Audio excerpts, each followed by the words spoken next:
Welcome everybody. My name is Len Waverman. I'm the Dean at DeGroote, and I'm here to welcome you to this afternoon's Knowledge Labs webinar on what's next on the menu for the restaurant industry. We're glad to see, as Brent just said, over 100 people have joined us from all over North America and the world. And thank you for continuing to support DeGroote and our programming. It's a very interesting topic we have today. I think they picked me not because I'm the dean, because I'm a foodie. So I'll try to stay out of the discussion though. The world restaurant and food industry, supply chains, everything has been totally disrupted by COVID worldwide. In Canada, it's like in many Western countries. In late June, Stats Canada, so this is Canada, had a study showing that full-service restaurants lost 58% of their sales since April. And employment in the accommodation and food service industries dipped to 50%. And that's not including airlines. If you saw what United fired 16,000 people today. And in the food industry, dinner plans were canceled. Eating out became a thing of the past, and many prepared to stay home and cook for themselves. Restaurant revenue dropped, shutdowns. One wonders how many restaurants will survive in the old way as we grow out of this. We have two great alumni of DeGroote with us today. Erin Dunham has joined us to talk today about the toll that COVID-19 has taken on her industry. She's the CEO and co-owner of a Hamilton-based hospitality group, the Other Bird, the parent company behind a family of unique dining destinations. I think I've eaten in all of them, and I love them all. In Hamilton, Burlington, Paris, and London. I had hoped it was Paris and London overseas, but the Paris and London, Ontario.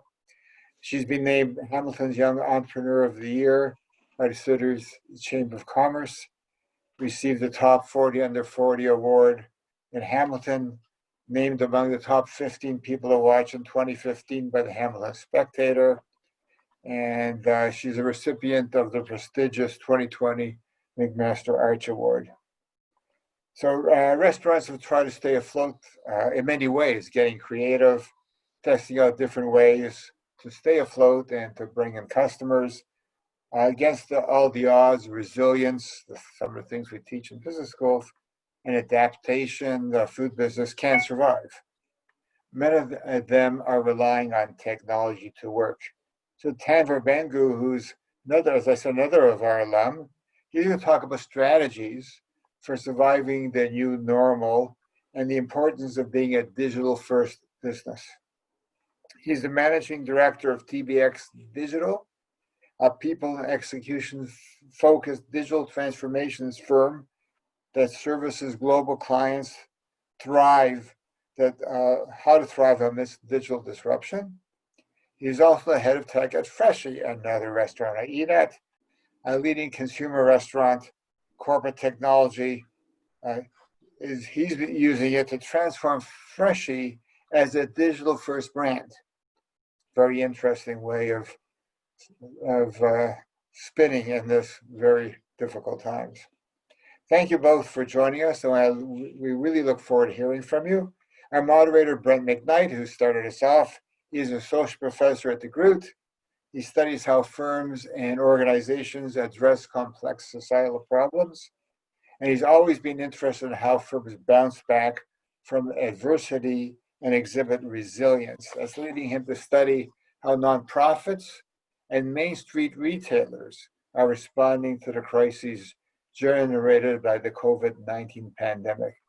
Thank you, Brent, for moderating, and I turn over the floor, but the screen to you. Turn over the screen. Thank you so much. Yeah, fantastic. Thanks for introducing everyone there so well, Len. Before we get started, just a few ground rules, I guess. There is going to be a Q&A at the end of the discussion. So Erin and Tanvir are looking forward to answering everyone's questions. We'll get to as many as we can. So use the Q&A function to ask those questions throughout the presentation, throughout the talk today. Also note that this is being recorded. We're recording it for marketing and promotional purposes. So if you have any questions about that, you can contact the marketing and community engagement teams. And finally, we're also going to hope to get your feedback from this event today. So there will likely be a survey sent out to you. So please take some time to fill it out and give us some feedback as to how we did. So with all that out of the way, let's get to today's discussion. We are in the midst, as Len laid out, a very interesting and challenging times. And I think we can all agree that restaurants are clearly right smack in the middle of that. So I'm really excited to learn about how the last few months have been for each of you and how the future looks for each of you from your perspectives. But to whet our appetites, I'm really interested in understanding what your favorite item on the menus are. Maybe Tanvir, can you kick that off? What do you like to eat at Freshii? What's your favorite? It's a funny, we have our corporate office in Rosedale, Toronto. And one of the perks that we have working there is you can customize your food any way you like. Unfortunately, I always go with the same thing though, it's the Oaxaca bowl. The Oaxaca bowl. Yeah. Nice. I like that one too. Erin, you've got a lot of restaurants to choose from, so maybe your job is more difficult, but what's your favorite item on the menu? Currently, if I'm being honest, it would be well done vegetarian nachos at odds paired with a Raptors playoff game. Ooh, a little plug there. A little plug. Yeah. Excellent. They after the game 2 loss last night, they got a lot of work to do, don't they? Yeah, we're not talking about it though. No, we're not talking about that. This is restaurant business here. Okay, let's start next by hearing a little bit about both of your career journeys and how you got to where you are today. Maybe Erin, you could start us off. Well, I've been in hospitality ultimately since I could work. Since I was 13, I was a dishwasher, and I kind of grew up through the industry. I worked in the kitchen for 8 years. I worked front of house. I've done everything from like be a doorman at a bar to like a fine dining, like tableside service server. But it wasn't until I was doing my MBA at McMaster, obviously. And my now business partner, Matt Kershaw, was hiring somebody to help him open his first restaurant. And so it was me. And I actually had no interest. I was doing my MBA to get out of the hospitality industry, but it turns out here I am. And meeting him was a good partnership, and we have been trying to mix things up to things we don't like about the industry ever since. And yeah, here we are. We have 6 restaurants and a little boutique hotel. Oh, fantastic. That's great. Tanvir, how about you? What's been your path? Yeah, so I was, a undergrad from McMaster, did my BCom there, played football. So I was going to bring the Marauders in there. Go Marauders.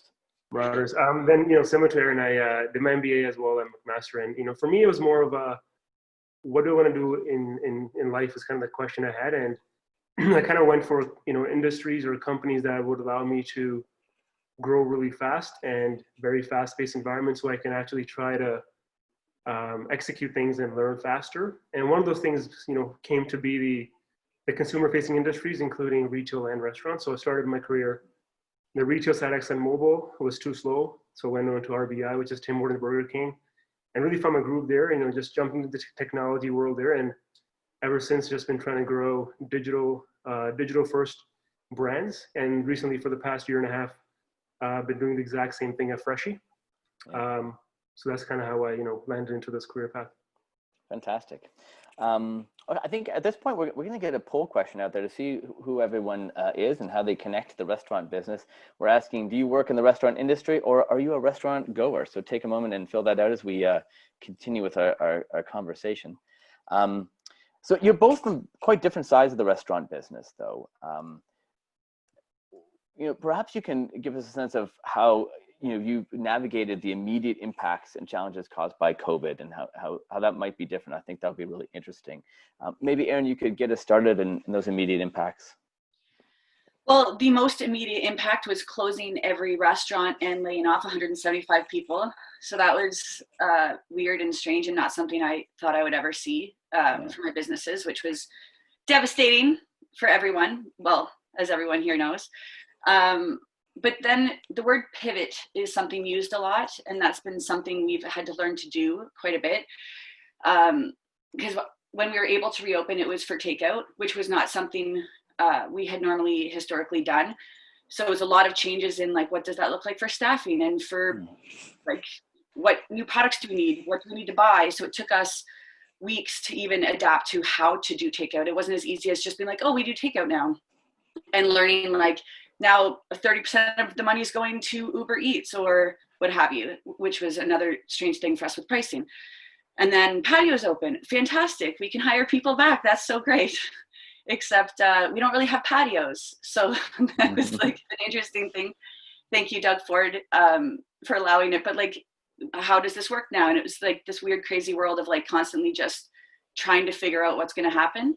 And now with dine-in, it's a matter of just like making sure everybody's safe, managing emotions of like staff who are nervous about their own safety and customers. Some people are really anxious to go out and really don't care or believe in COVID. And then the opposite is true also of the people who are like desperately scared still. So it's a lot of like managing that and trying to work within those realms to try to make everyone happy. Yeah. A lot of interrelated challenges that you're describing there, Erin. Tanvir, how about the immediate impacts for you at Freshii? I mean, we were doing pretty well with the company before, and I think it was mid-March that 1 week where we had about 300 plus restaurants in North America, and 1 week you've got this amazing growth happening, and we're excited about all these different projects. Mm-hmm. The week after, now you're like, half of the stores are either getting shut down, and we're a franchise business, and as most big brands are, it's even tougher because now you have the strength of each individual franchisee, which sometimes is not very strong, especially in the restaurant business. We know it's penny profits, and I think for us it was like, how do we continue to survive? But the biggest hit was the drastic reduction in in-person orders or in-store orders. Yeah. And at that point, it was like, we start looking at how do you shift this revenue that was coming in from in-store walk-in, because it's not going to be there anymore.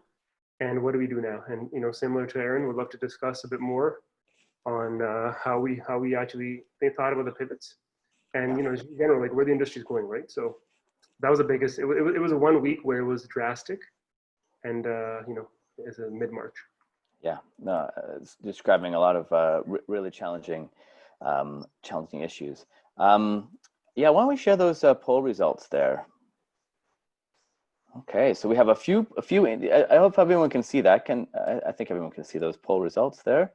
So it looks like 22% work in the industry. So we have some people that are going to be paying attention to this conversation from that perspective, but a lot of other just real hungry folk that are interested in this business and what's been going on, and probably the implications for these challenges in their respective fields. So that's great to get a sense of who's listening in here today. Let's talk a bit more about these pivots. So each of you described some pivots. Erin, you described this pivoting to takeout.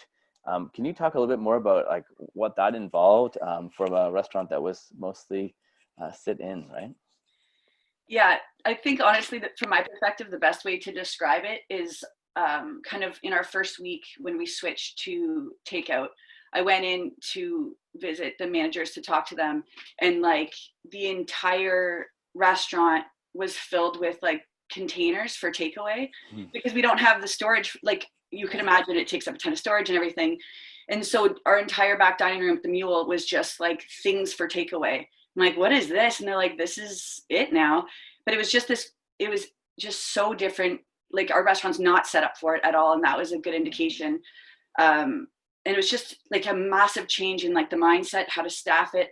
We at first had like one iPad and one phone, and we realized we need to have multiple phone lines and multiple iPads because orders were going to come in so fast. So it was very, very strange for us. And we didn't even know if people would want to buy the food for takeout, and also figuring out like soft tacos aren't great in takeout. We know that now. So now we have to change to hard taco. It's like these stupid little, like tiny little details, but it changes like our supply chain. Where are we buying? What are we buying? What do we need? So it's been, very strange. And the staffing thing was something that we had to change very quickly. Yeah.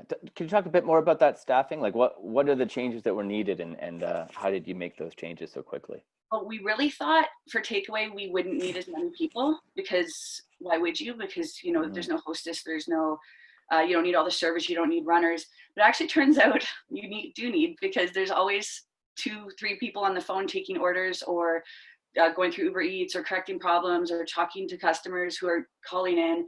And then you also need communication with the kitchen and looking at what that looks like. So it's like, it was just very, again, it was so different than what we're used to, but we were underprepared for the amount of labor we would need. So there's a lot more manual and checking and maybe a different flow than there used to be. We thought it would be more more tech related and less human related, but it turns out it wasn't. Interesting. Tanvir, maybe we'll turn it over to you.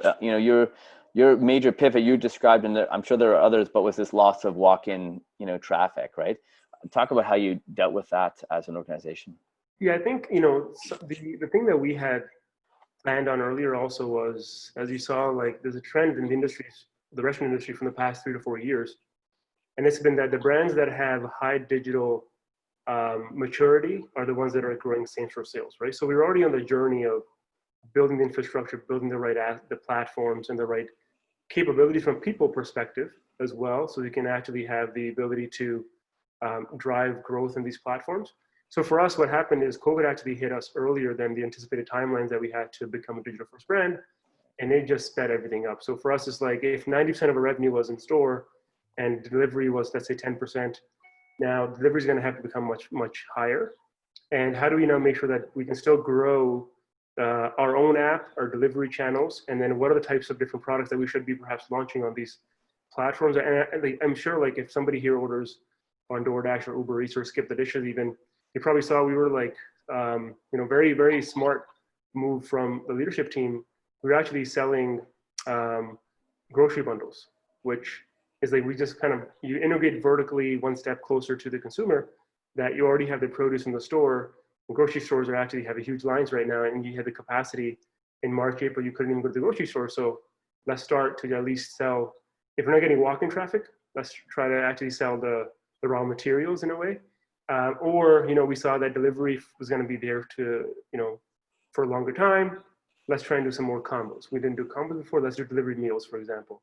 Looking at doing, really focusing on the different product mix on these delivery platforms while building out the technology to actually start leveraging our own digital channels, which would be our own app, where you would actually have the customer experience, which is controlled by Freshii, including delivery as well as pickup, and the ability to actually offer different types of campaigns and also connect to the consumer one-on-one.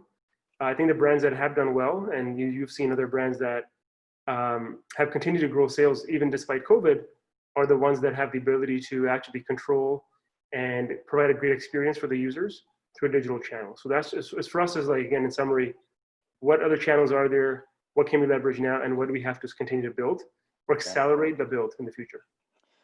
So you used the term digital first a bunch of times. So maybe it would be helpful for the audience just to get your definition of digital first. Like, what does that mean to you? Absolutely. What's involved in that? Yeah, I mean, when I say digital first, I really mean 3 things. Number one is you have the right technologies that are actually the foundation of your business model. So if somebody is a business where you had 80% of your revenue coming in from a physical location, now your revenue, your business model should be driven off of a technology platform versus which is in person. So that can either be online ordering, it can be even ordering ahead of time, or even ordering online, paying online, but picking up your food. So having the ability to use technology to increase revenues. The second one is digital leadership. So looking at how is everyone in the company thinking about this from a digital first perspective. So for example, instead of having marketing do the traditional marketing work, how are they going to now be working with the other departments, which is now really focused on becoming a digital first brand, which again is digital business models. And third is the ability to execute all these things, right? So digital execution is actually a lot different than traditional execution. It's less bureaucratic, it's a lot more fast paced, and it's a lot more iterative.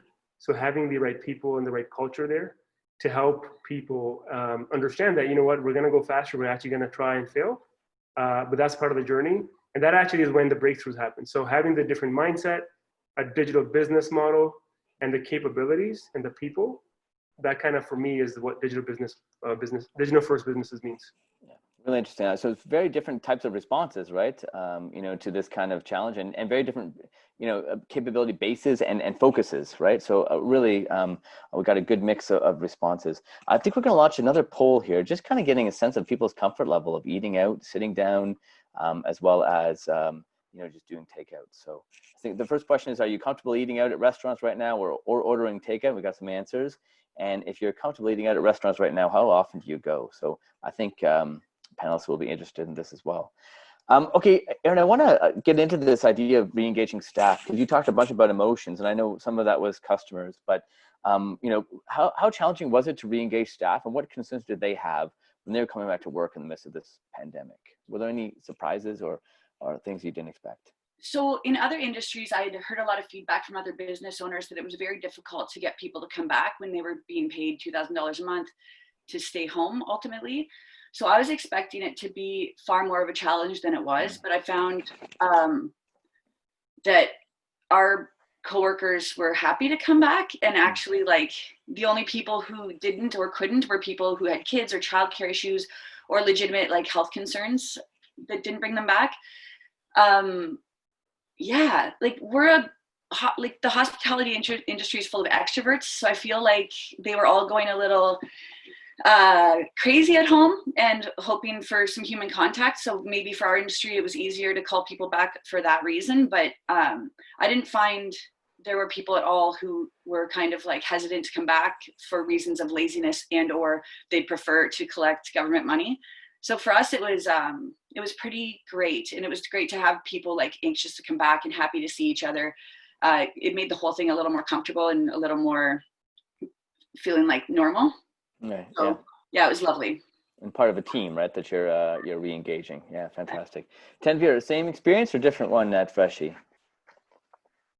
Yeah, I mean, from our perspective, you have kind of the head office, right? And then you have the actual store. So it's from a head office perspective, I think you've probably seen like news from all these big corporations, I think big banks, Google, et cetera. They've almost had employees, we're kind of working off Erin's point here. They've said employees are not going to be in the office at least till summer 2021. So that's something that, I think our leadership team also believes is more an optional thing. So that's one of the things from a people perspective. And then from the second part is the restaurant perspective. I think having the biggest thing is like getting these, having your customers feel that they are actually safe in the restaurants again. I think that was something that, we did in operations, and kudos to the operations team. Is like, make sure that when somebody comes into the restaurant, they feel safe and they feel that they should be there. And Freshii doing whatever it can to make sure that it is upping the safety. And then obviously, our franchise system, I think, adjusting and pivoting as fast as possible was one of the other things that we've seen go well in terms of the pushback into getting restaurants open. Great, yeah. Let's see what the poll results were on these here. So I think everyone can see this, but so on the, are you comfortable taking out? Right now, 35%, both restaurants and takeout. Some only comfortable with the outside patios. And only 5% not comfortable with either. So we've got an audience that's really feeling good. So that, hey, Erin and Tanvir, you guys should feel good as representatives of an industry that's created such comfort level. If you're going out, how often? So some people multiple times a week. The dishes pile up. We got to find a way to stop these dishes piling up with everyone at home. Once a week, 5 times a month. So pretty distributed out there. But quite a range of comfort, but most everyone seems very keen to get out again. Okay, let's talk a little bit more about some of the specific markets and specific issues that you each are dealing with.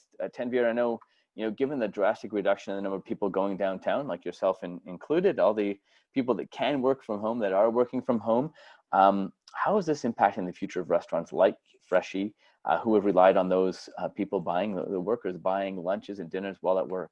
What are you doing to respond? Yeah, I think unfortunately, if you were a restaurant chain and you're really positioned either as a dine-in or in an area which is really focused on like downtown Toronto or like Calgary downtown, which is really heavy on business volume, that was a huge, biggest hit. I guess from a geographic perspective. Now, what we've seen is some of the stores that were actually going to be, or some of the folks that would actually come back to the business, the restaurants, they're actually taking a lot longer. We have all these businesses, and for example, they're actually either telling employees to stay home, or doing flex, flex working spaces where you have maybe twice a week you come to the office, and that's also maybe 20% of the people that are going to come to the office. So for any restaurants that are actually in the core business, from a business area like Toronto downtown, it's tough. And I think for brands, like what we've looked at is what are the different channels, what are different ways of using these restaurants that are able to, were once pumping out food at long lines during lunchtime for all of these, business folks are now sitting empty, right? So it's about, I think, looking at that perspective. And number two, another thing we've seen is actually the suburban stores are taking a different approach. For example, like the Golden Horseshoe are actually doing better. And this is across the industry because everybody is actually going away from the, kind of the center of the business, which is Toronto. Going to suburbs, even from a real estate perspective, you can see people are less in Toronto and the prices are going up outside of Toronto. And, the new restaurant market follows that. So we've actually seen sales increasing and some of those external, or some of the stores that were actually in suburban markets. So Tanvir, I mean, you've got a good advantage as Freshii. You've got stores all over and across these two markets, right? But are you doing something in the urban core, to address the drop off there? Oh, you're muted. You had to have one of those. Yeah, I had one of those. Otherwise, it's not a Zoom call, right? Yeah, exactly. I think what we've done is really try to ramp up our digital channels, right? So you've got maximize Uber Eats, maximize DoorDash, maximize Skip the Dishes as one, and also looking at even like corporate partnerships. So for example, if before restaurant goers were coming to the restaurants, now looking at which corporation is going to actually come back into the office. Is there some sort of partnership we can have where you almost have like, Freshii twice a week as a catering perspective, that you have a partnership at a store by store basis with these units. And the third thing is really like building out a platform that allows restaurants, again, as in the first point, to connect with the consumer. Because I mean, half the battle is there's so many choices out there where you're like, if I'm going to stay home, you go on Uber Eats, you got a lot of choices. But if you're able to have some sort of organic channel where your consumers are actually going to have value, or you're providing value to the consumers to actually come on your own channels, they're actually more sticky. They will actually also purchase more from a certain restaurant. So for a Freshii perspective, working on enhancing our consumer platform where you actually order online through an experience and pick up, and also have a loyalty program there. So that's a third part, because at the end of the day, when things do open up, people will come back. You want to be the brand that's going to be there to snap back the market share. Okay, no, that's a good answer, Tanvir. Erin, on the other side, you're managing more boutique style restaurants, right? And those that are heading to your restaurants are usually doing it, for a night out or for some kind of an event or occasion. How do you see the pandemic impacting those restaurants and how they function in the future? Do you anticipate any of these changes remaining after the pandemic kind of subsides, or when it subsides? Do we have a... Brent, I can't hear anything you're saying. Okay, I think you're back now. Are we back now? There we go. Can you hear me now, Erin? We're losing Erin. Are you back, Erin? Yeah, that was weird. Sorry. Yeah, no worries. We're just asking about, you're managing more boutique style restaurants, and those that are heading into the restaurants are maybe doing it more for a night out or for an occasion. How do you think the pandemic's impacting how restaurants are going to function in the future?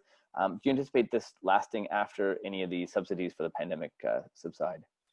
Well, I read about this a lot, obviously, and there's multiple articles writing about the future of restaurants in every capacity, like newspapers, magazines, everything, because it's, frankly, nobody really knows, right? It's a mystery. Yeah. Right now, the thing that's keeping us alive is the government subsidy in every way, like for rents and wages. So going forward without knowing anything that the government's going to do, it's hard to guess, right? Yeah. So a lot of the things being discussed are like how to change within, like, if COVID lasts a year, 2 years, 3 years, without any version of reprieve from that. Like some of the things are like ghost kitchens are obviously huge for reasons of like takeout and delivery. which is basically like renting out your kitchen or having multiple facets coming out of one kitchen. So you could have like 4 different types of delivery coming out of one kitchen instead of one. Another one for fine dining, which I think is interesting, is micro restaurants. So it's ultimately like there's a place called the Heather in Hamilton where it has 6 seats. And this, I think, will be a trend moving forward for high-end restaurants, just because they can charge a lot more for a person to sit down. So it's okay for them to have fewer people. It's an easier way to space things out and keep lower staff and lower everything and lower rents, because you don't need a large space. I definitely see more of that happening for chefs. I have notes, obviously. Price increases have to happen, because historically the restaurant industry has, oddly, I think after like the 60s and McDonald's and all of these like kind of cheap and easy ways of eating, the restaurant industry's constantly been clawing for like this whole price to value situation that customers have demanded of us. And now I think moving forward, we can't act in a way of fear of losing customers anymore because of pricing. We actually have to price things in a proper way based on our costs, instead of a perceived value that the customer will never like fully understand unless they're actually looking at numbers. And I do think that's going to be a trend across restaurants, is that you're going to see pricing going up. It's going up for us anyway with labor and cost of goods. So I think that's going to be reflected everywhere across the board. And I hope to see other businesses doing that too, and to not fear backlash from the customer on it. That's a huge one. And obviously technology, like the amount of apps, I get a call a day from an app developer. I'm not even joking, like it's wild. An app developer for like how to make things easier or better in this COVID world, how to have a better entry system to ensure people are safe, how to contact them if there's a breakout or something happens. There's apps to replace servers. There's apps to replace menus. There's just like, it's a constant thing now. So I'm interested to see how the restaurant industry, which typically could have survived with zero tech, like writing orders down and handing them to the kitchen, to like writing out a bill when I started. And now it's like, where's this going to take us? And I feel like COVID is going to charge us into the future as far as like how tech and restaurants interact. Yeah. So that should be very interesting. Yeah. That's a really great answer. And in fact, I think in talking about this, I think we've answered one of our Pete's questions that they posted about how high-end restaurants can survive. So I think you've given us a lot of really good insights there. I'd like to move into a question about technology. Lee St. James asked this question. They're the program lead for the Digital Main Street Future Proof program. Have you guys heard of this program? They're trying to help Main Streets address, and become more digitally savvy. And I'm probably haven't fully nailed that, but that's the idea. And so they're wanting to know, what types of digital transformations restaurants are looking for. Maybe Tanvir, I'll let you start, and then Erin, because you already kind of seeded some of this stuff, but maybe Tanvir, you want to get started, and then I'll have Erin answer as well. Absolutely. I think it depends on the type of restaurant. So, one side you have the QSR or the fast casual, other side you have the high-end / dine-in, right? So I think I'll give an answer which is common across both, with some differences.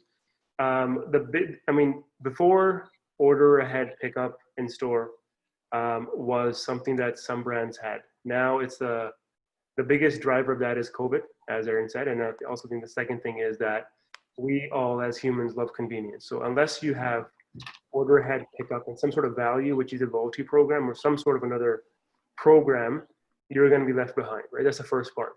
The second part is you need to have the technology that's going to address your operations. For example, if you are now on 6 different aggregators, such as third-party delivery partners, you have 6 different tablets. That requires one person at the cash to manage all of the tablets that instead could be making food. So now you actually, although you have more orders, your cost variable perspective has gone higher. So you need to have technology that's going to streamline operations.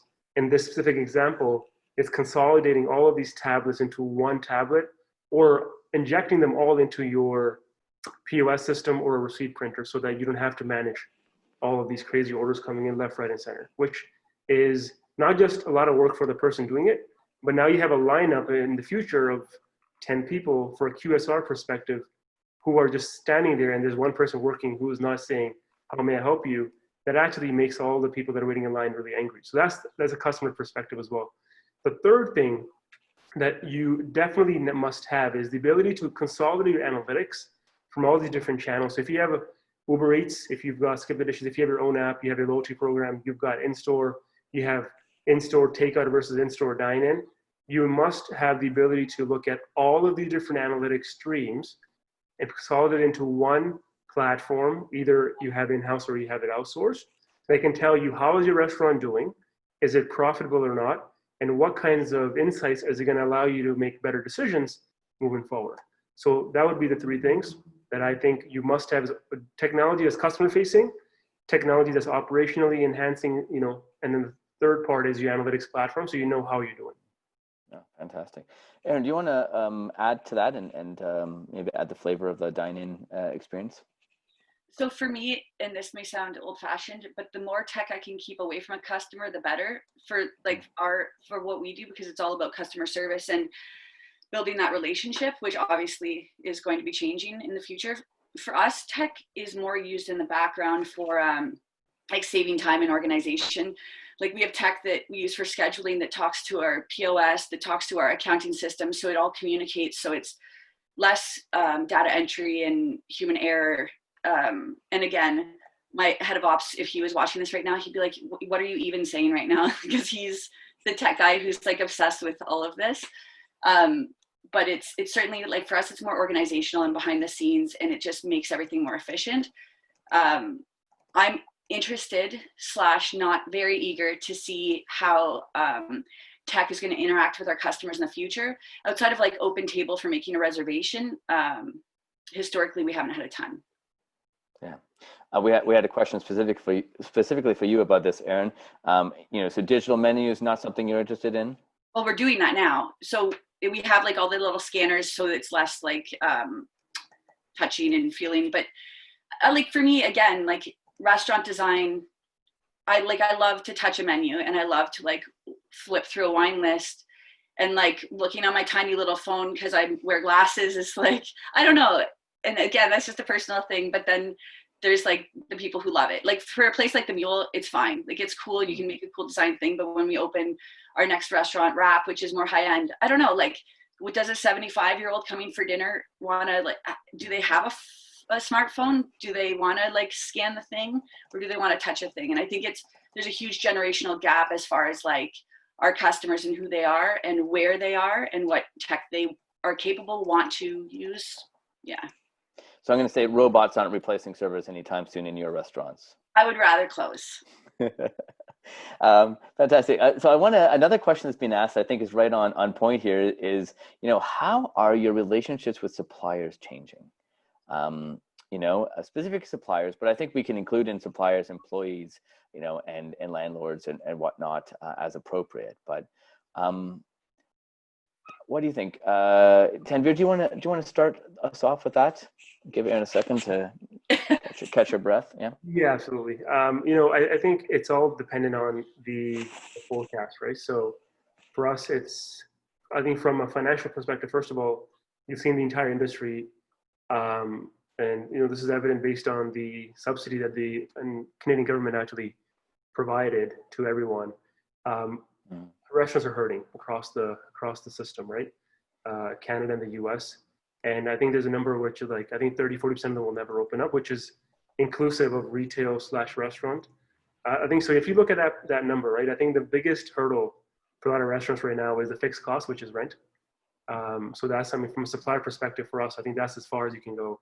So that's the biggest thing, I think, for everyone in the restaurant industry, is negotiating that and having some sort of a pact with the landlords on how are you going to actually work in the future to actually let you survive and when you're not bringing the revenues you need. And the second perspective is, when you have all the different providers that are providing you, either it's food or technology, we've seen a shift in the entire industry where actually either the vendors are asked to delay any types of payments that they were collecting, or provide some sort of a subsidy, or just, cut down the cost, right? That's the second part. And that's not just at a head office level. I think that's from the entire industry, at each restaurant perspective as well. because otherwise everybody's going to fail. You're going to have a restaurant that's going to be serving people, and then the entire flow of cash is going to be disrupted. And then I think lastly, from a third point perspective, is looking in the future, building a model where you're actually more sustainable. And I've seen this happen, especially with some of the technology providers that are actually helping a lot of the small brands, is only paying from a variable cost perspective versus having something that's fixed cost. I say this because if your transactions are actually not as high, your costs are also going to be low. So the lower your fixed costs are moving forward, and you're okay giving a little bit of higher variable cost, but at least you're not going to go out of business. The people that are hurting is when you have a much higher fixed cost that you cannot get out of, especially in a time like this. Yeah, very interesting. So, that's the perspective from the kind of business that Tanveer's in. Erin, I'm wondering if you have the same experiences with your vendors. So I'm assuming Freshii's got a bigger volume that they're working with their vendors, right? So that creates different strategies and opportunities. Erin, I'm expecting you have really tight relationships with some of your vendors. So maybe walk us through how those things are changing. So I think Tanveer nailed it when he was talking about landlords and that entire relationship. So I don't even need to speak with that because I agree with everything he said. For us, it's been like everyone got beat up by this. Everyone. We did, our supply chain did, our suppliers did. So for us, it's working with them to understand their capabilities now, what they need, because a lot of time we can't even get the same things we were ordering before when it comes to food and meat. We're opening a new restaurant right now. The entire construction world is like topsy-turvy. You can't get wood, so it's more just like, let's eliminate the frustration and let's have real conversations about what is capable and what's possible. And we're trying to have these real conversations as well. And it's like for us, it is a little more intimate because we are close with our suppliers and our people. So it's a lot of like Zoom calls about like what's possible, what's not possible, and let's have real talks, and like changing menu items if we can't supply these things, or like pushing our opening date by 3 months because like we can't get supplies in to construct. So yeah, it's been a lot of like one-on-ones and like a couple people crying. Like a lot of them are other small businesses, right? So it's hard. Yeah, it's getting pretty real. Let's pick up on that emotional element, Erin. And I'm going to go back to you again right now. You talked about emotions and managing emotions among customers and clients. And so one of the questions that Ronald Dahl asked was, as a patron, what are those increased risks to dine in? How do you minimize them? And other people, Stephen Shenfield is talking about, how do you manage people's perceptions and everyone's opinions that are different? Maybe you can I think we can answer those questions by just talking about the customer experience and those experiences you've had with customers. Okay, so every single human is different, and every single person who walks out their door is putting themselves at risk. We all know this, which is why we were in quarantine. So now from that point forward, they've left their door. Now we know we're dealing with a complete spectrum of how people view safety now and health and everything. So my assumption is if you're going out to a restaurant, you have some version of a comfort level with eating out, or you wouldn't be, like the poll said. So for us now, it's just a matter of safety. And I have to say, like, I've been impressed because I don't work in the restaurants. I have wonderful managers and they take care of these things. When I've been and I've seen the precautions they've put into place, and they've gone above and beyond what even the government has told us to do. And I think, number one, that was to make our staff feel safe going back to work. But number two, it makes our customers feel safe if they go to multiple places and they see kind of the different levels of care that restaurants are putting out. But there are people who are angry that they have to wear a mask, and they will yell at you because it's their right to, and they have big opinions about it. But it's at the end of the day, we just say, like, you gotta go, or you have to, like, it's just like, you can't urinate on the floor. You've never been able to. That's a rule of ours, but like now you've got to wear a mask. So that's the thing too. Yeah. So for us, mostly managing that is just like, we're managing the person with the most fear. That is our baseline, and everyone else then should be fine, if you know what I mean. Yeah. So are there specific practices you're changing? I mean, I know there are, but like what is the specific changes to your practices that you're like main things are, which I struggle with, is like there's arrows on the ground for like one-way walkways. You can't have like people passing like this. The tables are spaced like so much so that it feels like the restaurant's empty if you're inside. Obviously the PPE that all of the staff are wearing. I mean, kitchens were always a clean place, and I always felt kind of comfortable with their practices, but with the addition of masks, etc., like the fewer people touching a thing. So like if a cook puts something on a tray, then the server will carry it out and hand it instead of like multiple people touching one thing. It's just like little things, and they're always changing. And I've found like the managers are always finding like the next thing to do to make it safer or better. More frequent cleaning schedules, like little signs saying things are sanitized. It's just all about communication, not just with each other, but like that customers understand that there are rules for them as well. Yeah, that's a really interesting element there about like a learning organization, and one that's continuing to try to find, even small ways to make it incrementally safer. And I like how you're describing customers being part of that ecosystem, being part of that solution. That's great. Tanvir, do you want to jump in on that question as well around safety and around perceptions of safety and making customers feel welcome and comfortable? Exactly. And it's not, for us, I think it's a lot easier than it is for restaurants such as one that Erin is trying to get people back in. But there's still this risk of getting people in and making sure that they are following the right precautions. I think for us, it's mostly operational changes. Technology allows you to order ahead. We've seen huge mistakes across the industry on that.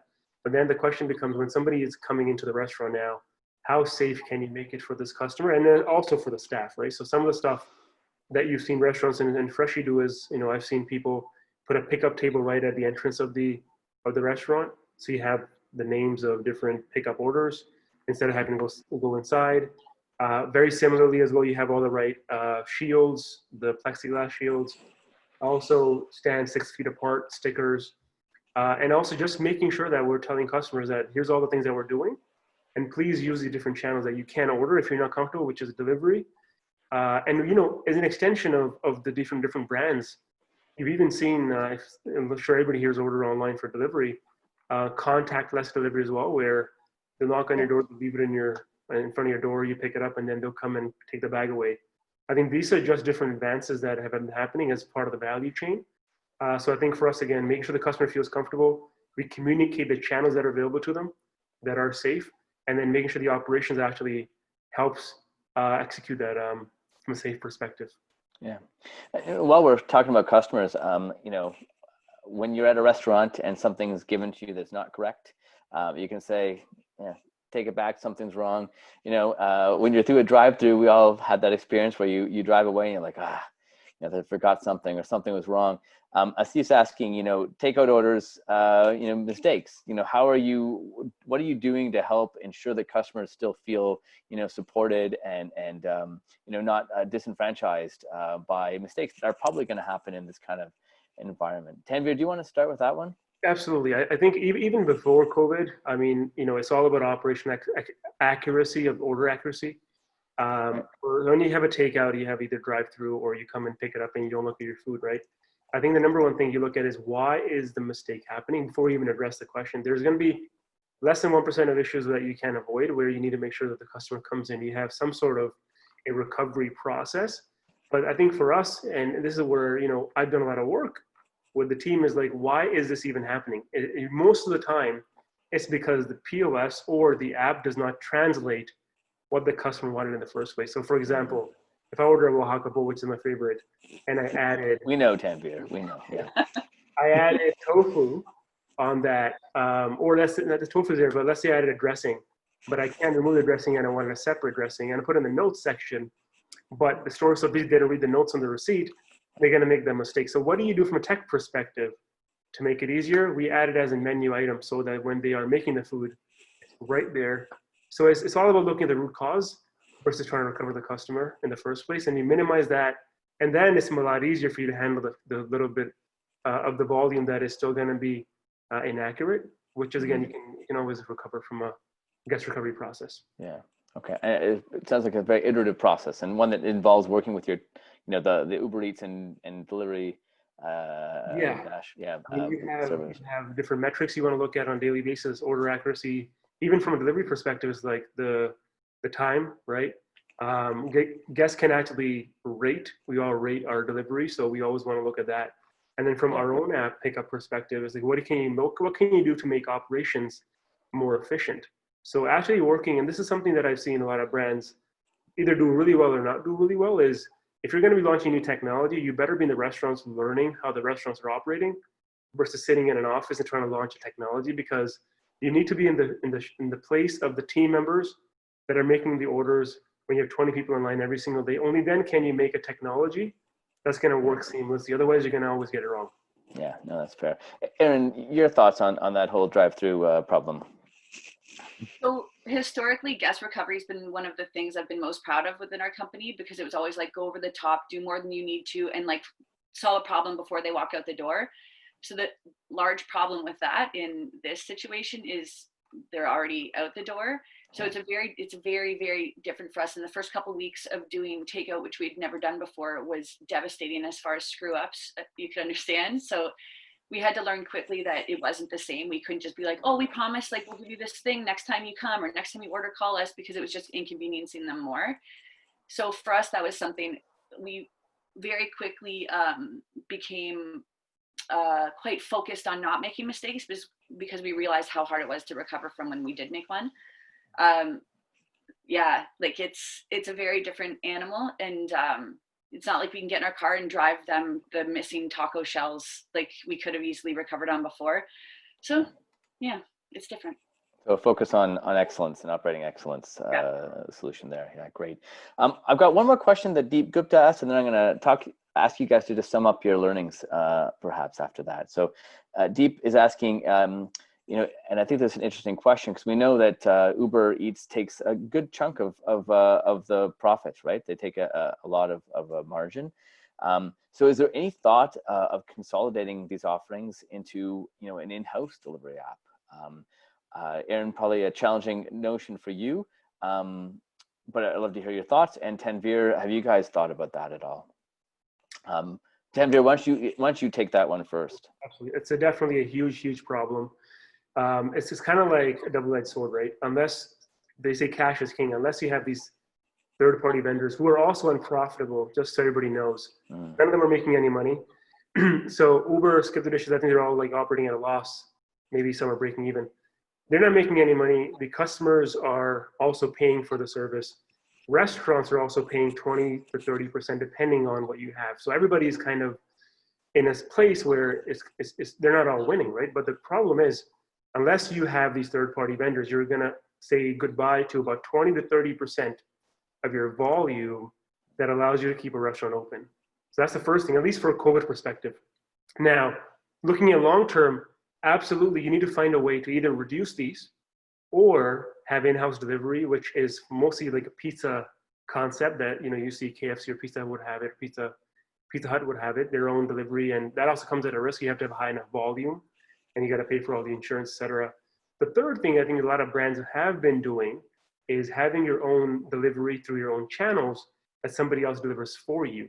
The reason you pay a lot of money on a third-party app is because they're giving you a customer that they found versus your customer. So there is a middle ground where if you find a customer through your own channels, somebody else can deliver for you, which is almost the best of both worlds. You have your own proprietary technology, you have a third-party deliver for you, which means your actual profitability is much higher, and you still get to enjoy, number one, the high volumes, but number two, more importantly, the customer data that comes with it, so you can retarget them to become a regular customer. So that's how I would look at it from a short-term, long-term perspective.